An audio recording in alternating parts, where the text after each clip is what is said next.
Tu n'arrives pas à faire le ménage chez toi. Tu sais que tu devrais. Tu le vois tous les jours.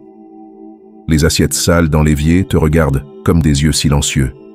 La chaise recouverte de vêtements est devenue invisible. Et pourtant, tu repousses. Encore et encore. Et en toi, une voix grandit. Je suis paresseux, je manque de discipline, je n'arrive même pas à ranger une pièce. Mais, et si ce n'était pas ça? Et si ce désordre autour de toi n'était pas un échec, mais un message? Pas un défaut, mais un signal? Carl Jung nous a appris que rien dans notre monde n'est vraiment extérieur. Tout parle. Et souvent, la maison est le premier langage que l'âme choisit pour s'exprimer. Quand tu évites de ranger, peut-être que tu évites aussi une partie de toi-même. Ce chaos qui t'entoure pourrait bien refléter celui que tu ressens. Et dans les gestes les plus simples, plier un t-shirt, ouvrir une fenêtre, épousseter une étagère, se cache peut-être un mouvement intérieur. Cette vidéo est un voyage qui commence dehors mais qui finit en toi. Ta maison te parle. Es-tu prêt à l'écouter? Imagine entrer chez toi comme si c'était la première fois. Pas avec les yeux de celui qui juge, mais avec ceux de celui qui observe.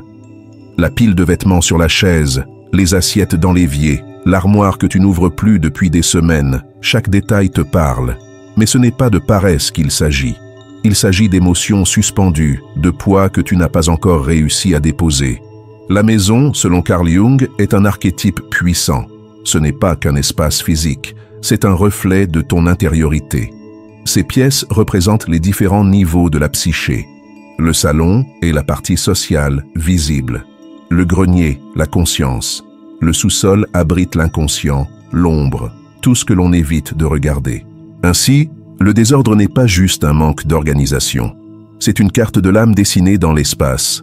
Là où il y a du chaos, il y a souvent quelque chose de non résolu, une décision évitée, une douleur non nommée. Chaque objet hors de sa place devient symbole. Le lit défait peut parler d'un sommeil troublé, la vaisselle sale, d'émotions non digérées, la poussière dans les coins, de pensées oubliées. Les fenêtres fermées? Peut-être que tu retiens la lumière, dehors comme dedans. Et plus tu t'habitues à ce désordre, plus tu crois qu'il est normal. Mais ce n'est pas le cas. C'est un langage silencieux, un appel à regarder en face. Quand tu dis « je n'ai pas envie de nettoyer », peut-être dis-tu « je ne veux pas me confronter à moi-même ». Car ranger dehors, c'est souvent commencer à ranger dedans. La maison devient un miroir. Mais un miroir symbolique, émotionnel, qui reflète avec précision les parties de toi que tu as mises de côté. Et c'est précisément là, dans ce blocage, que tu peux commencer. Pas besoin de tout faire. Commence par un seul geste, fais avec présence. Le désordre n'est pas une faute, c'est un message. Et ta maison, si tu apprends à l'écouter, peut devenir l'une de tes plus précieuses alliées. Il y a des jours où tu te dis « Aujourd'hui, je range tout ». Tu as l'intention, même le temps, mais tu regardes autour de toi. Tu te sens submergé, ton corps se fige et tu ne fais rien. Ce n'est pas un simple manque de volonté, c'est plus profond, une résistance invisible mais puissante, et c'est là que se cache l'ombre. Carl Jung la décrivait comme la partie de nous que nous refusons de voir.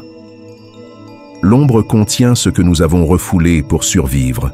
Peur, colère, désirs niés, blessures oubliées. Mais attention, ce n'est pas le mal. C'est simplement ce qui n'a pas encore été intégré. Et lorsque tu l'ignores, elle trouve d'autres chemins pour s'exprimer. Parfois dans les rêves, parfois dans les relations, et souvent dans ton espace de vie. Le désordre devient alors l'un de ces langages. Tu n'arrives pas à ranger, car ce geste, si simple en apparence, ouvrirait une porte intérieure que tu redoutes de franchir.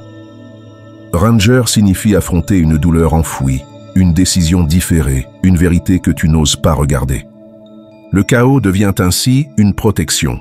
Il te dit, ce n'est pas encore le bon moment.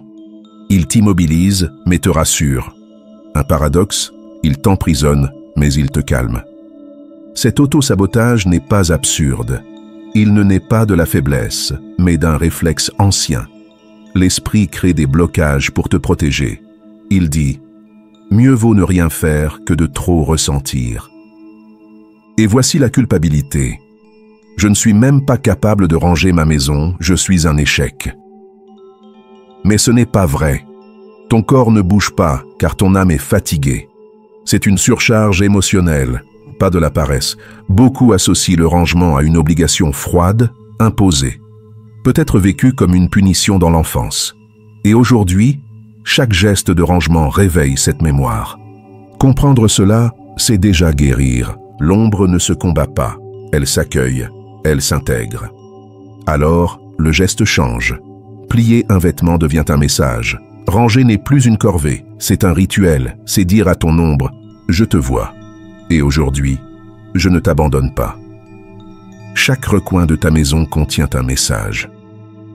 Pas un message quelconque, mais un message précis, fait de silence, d'habitude et d'oubli. Chaque objet laissé là, chaque espace ignoré, chaque geste repoussé, raconte quelque chose de toi. La maison n'est pas silencieuse. C'est un langage symbolique. Selon Jung, l'inconscient ne parle pas avec des mots, mais avec des images, des gestes, des symboles. Et la maison, avec ses pièces, ses objets, ses ombres et ses lumières, devient une extension visible de ta psyché. Ce n'est pas juste l'endroit où tu vis, c'est le reflet de ce qui vit en toi. L'assiette dans l'évier ne parle pas seulement de fatigue. Parfois, c'est une conversation non vécue, une émotion non digérée, un conflit suspendu. Ce vêtement laissé sur la chaise depuis des jours, peut-être une décision constamment repoussée. Le lit défait, une difficulté à lâcher prise. L'armoire que tu n'ouvres jamais, des parties de toi que tu as enfermées et que tu n'oses pas encore revoir. Même une fenêtre fermée parle. Peut-être que tu n'es pas prêt à laisser entrer le monde, ou que tu as oublié comment respirer pleinement. Chaque détail a un sens, mais pas pour te juger. Ta maison ne te condamne pas. Elle te reflète, elle t'accompagne, elle t'aide à voir ce que seul tu n'arrives plus à regarder. Et c'est pour cela que chaque geste, aussi petit soit-il, peut devenir un acte de guérison. Pas besoin de tout ranger aujourd'hui. Pas besoin d'être motivé. Il suffit de commencer. Par un point, un objet, un coin. Un seul geste fait avec présence peut changer l'énergie d'une pièce et de toi-même. Beaucoup racontent que pendant qu'ils rangent, des souvenirs émergent, des larmes, des idées. C'est comme si quelque chose se débloquait. Parce que quand tu bouges ton corps avec intention, ton esprit commence à bouger aussi. Le geste devient symbole. Et le symbole, dans le langage de l'âme, est transformation. Ta maison n'est plus une liste de corvées. Elle devient un journal intime, un espace sacré, un rituel quotidien. Chaque surface touchée est une façon de dire « Je reviens à moi-même », un geste à la fois. Faire le ménage n'est pas seulement un acte pratique. C'est un acte symbolique, profond. C'est un dialogue avec toi-même, souvent silencieux, mais d'une grande puissance. Chaque objet que tu remets à sa place est une partie de toi qui revient à l'équilibre. Chaque geste conscient est une déclaration discrète. Je mérite la clarté, je mérite la paix, je mérite de me sentir bien dans mon espace.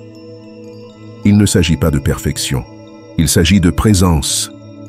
Il ne s'agit pas de tout transformer en un jour, il s'agit de commencer, un coin à la fois, un geste après l'autre, un retour vers toi. Lorsque tu commences à voir ta maison comme le reflet de ton monde intérieur, chaque pièce change de signification. Elle devient un lieu sacré, chaque surface, un message, chaque nettoyage, un rituel. Et dans ce geste quotidien, lent et silencieux, se révèle quelque chose d'extraordinaire. Ton pouvoir de te transformer, de renaître, de choisir comment t'habiter. Si ce message t'a touché, ne le garde pas pour toi. Partage-le avec quelqu'un que tu sens bloqué, perdu, dans l'attente. Et écris en commentaire le mot « Renaissance ». Ce sera ton premier pas symbolique. Et si tu veux continuer ce voyage intérieur, abonne-toi à la chaîne. Ici, on parle d'âme, de psychologie, et de petits gestes qui changent tout.